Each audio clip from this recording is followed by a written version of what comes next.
नमस्कार।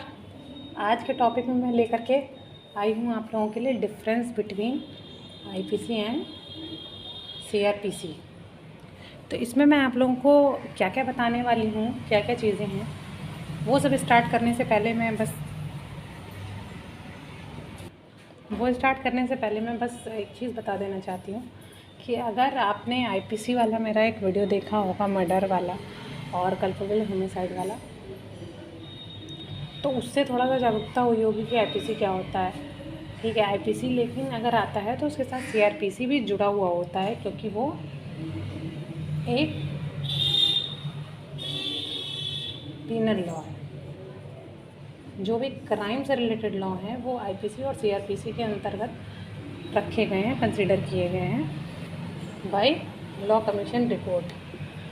अब ये क्या था, कैसे नहीं था, वो अब हम लोग इस वीडियो में देखेंगे। वीडियो का पहले कंटेंट जान लेते हैं कि हमें क्या क्या पढ़ना है। पहली बात तो हम सब्सटेंटिव लॉ के बारे में जानेंगे और प्रोसीजर लॉ के बारे में जानेंगे। एग्जैक्टली ये होता क्या है, हम डिफ़ाइन करेंगे इसको व्हाट, कि ये क्या होता है, सब्सटेंटिव लॉ किसे कहते हैं और प्रोसीजर लॉ किसे कहते हैं। एक्चुअली मैंने इंग्लिश में लिख दिया है, लेकिन हिंदी में ही बता रही हूँ। जो भी हिंदी माध्यम के स्टूडेंट हैं उनको अगर समझने में कोई भी दिक्कत आ रही हो, कोई भी आपत्ति हो, आप कमेंट सेक्शन में लिख के ज़रूर पूछें। मैं उसको ये सारे वर्ड्स को मैं डिस्क्राइब करती हूँ और उसको लिख भी दूँगी वहाँ पर। ठीक है, तो सब्सटेंटिव लॉ वो लॉ होता है जिसमें खाली गिवन होता है कि कैसे क्या होना है, क्या सज़ा है, इसके अंतर्गत क्या पनिशमेंट आती है, वो सारी चीज़ें होती हैं। जैसा कि आप लोग देख रहे हैं क्या पनिशमेंट होती है, इसके अंदर ये चीज़ गिवन होती है। तो अब देखिए सब्सटेंटिव लॉ में क्या होता है, how members of society behave, कैसे सोसाइटी के मेंबर बिहेव करेंगे। अगर उसके एवज में कोई भी गलत बिहेव करेंगे तो वो हमारा उसके लिए उसको कानून जो है वो सज़ा सुनाएगा, पनिशमेंट देगा। एडमिनिस्ट्रेशन कैसे चलाएगी गवर्नमेंट, अगर एडमिनिस्ट्रेशन गलत होगा तो उसके लिए भी सज़ा का प्रावधान होगा। हमारे राइट्स का है, अगर राइट्स का हनन होगा तो उसमें भी सज़ा का प्रावधान होगा। जैसे मैंने मर्डर में बताया था, कोई मार देगा तो उसको सज़ा होगी, चाहे वो जीवन कारावास हो या फिर 10 साल की सज़ा हो कल्पेबल होमिसाइड के लिए, बाकी और कुछ भी, क्योंकि मैंने अभी टॉपिक नहीं पढ़ा है तो इसलिए मैं वो नहीं बता रही हूँ। फिर रिस्पॉन्सिबिलिटीज़ क्या क्या हैं ये बताता है हमारा सब्सटेंटिव लॉ, ये लॉ हमें बताता है। फिर नेक्स्ट आता है हमारा प्रोसीजर लॉ। प्रोसीजर लॉ में ये तो पता चल गया कि इसमें कितनी सज़ा है, क्या प्रावधान है, कैसे क्या होना है, पूरी चीज़ें लिखी हुई हैं। एक एग्जांपल से आप लोग समझिएगा अगर नहीं समझ में आ रहा होगा।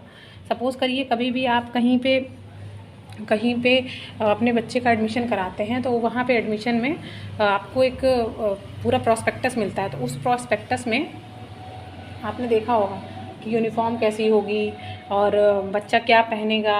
मतलब हम लोग के कॉलेज में तो वेडनेसडे को वाइट यूनिफॉर्म होती थी, तो वाइट यूनिफॉर्म होगी कि नॉर्मल जो चल रही है वो यूनिफॉर्म चलेगी, तो वो प्रॉस्पेक्टस में लिखा होता है। तो वो प्रॉस्पेक्टस समझिए सब्सटेंटिव लॉ की बात कर रहा है। और स्कूल के नियम कानून कैसे काम करेंगे, प्रिंसिपल कब सज़ा देंगे, कब फ़ाइन लगेगा, वो सारी चीज़ें, फ़ाइन का प्रोसीजर क्या होगा, तो ये सारी चीज़ें बताता है प्रोसीजर लॉ। जैसे सीआरपीसी बताता है, सीआरपीसी मतलब सिविल प्रोसीजर कोड। अब ये क्या बताता है, ये बताता है रूल्स ऑफ कोड क्या होंगे, इन्वेस्टिगेशन का क्या प्रावधान होगा, इंस्पेक्शन। अब मैंने कई चीज़ें तो इसमें लिखी नहीं, जजमेंट का प्रावधान, अपील कैसे की जा सकती है, बेल किसको मिलेगी किसको नहीं मिलेगी, कौन से नॉन बेलेबल ऑफेंस है कौन से नहीं, वो डेफिनेशन आपकी गिवन होगी इसमें आईपीसी में कि क्या क्राइम है, क्राइम की क्या परिभाषा है, लेकिन उसको कैसे इम्प्लीमेंट किया जाएगा, इम्प्लीमेंटेशन उसकी क्या कौन करेगा, वो करेगा ये इम्प्लीमेंटेशन उसकी। ठीक, तो ये हो गया। अब इसमें मैंने जैसे ये चीज़ बता दी तो आप लोगों को समझ में आ गया होगा सब्सटेंटिव लॉ और प्रोसीजर लॉ में अंतर। लेकिन अब यहाँ पे ये जानना बहुत ज़रूरी हो जा रहा है कि ये कब आया और इसमें कितना कितना चैप्टर है और कितना सेक्शन है। तो 1860 में ये आया था, जैसे मैंने उसमें बताया था, लॉर्ड मैकॉले की अध्यक्षता में आया था और लॉ कमीशन की रिपोर्ट के माध्यम से आया था। इसमें 23 चैप्टर और 511 सेक्शन हैं पूरे। अमेंडमेंट हुआ वो बात अलग है, अमेंडमेंट भी मैं जब पढ़ाऊँगी तब जाऊँगी, अभी तो फ़िलहाल ये डिफरेंस ही हम लोग देख रहे हैं। फिर उसके बाद ये 37 चैप्टर हैं इसमें, और 1973 में आया था 1 अप्रैल 1974, ये पीछे प्रावधान किया गया है इसका, और 484 मतलब 484 सेक्शन है इसमें। ठीक, तो आई होप आप लोगों को सब्सटेंटिव लॉ और प्रोसीजर लॉ में डिफरेंस समझ में आ गया होगा।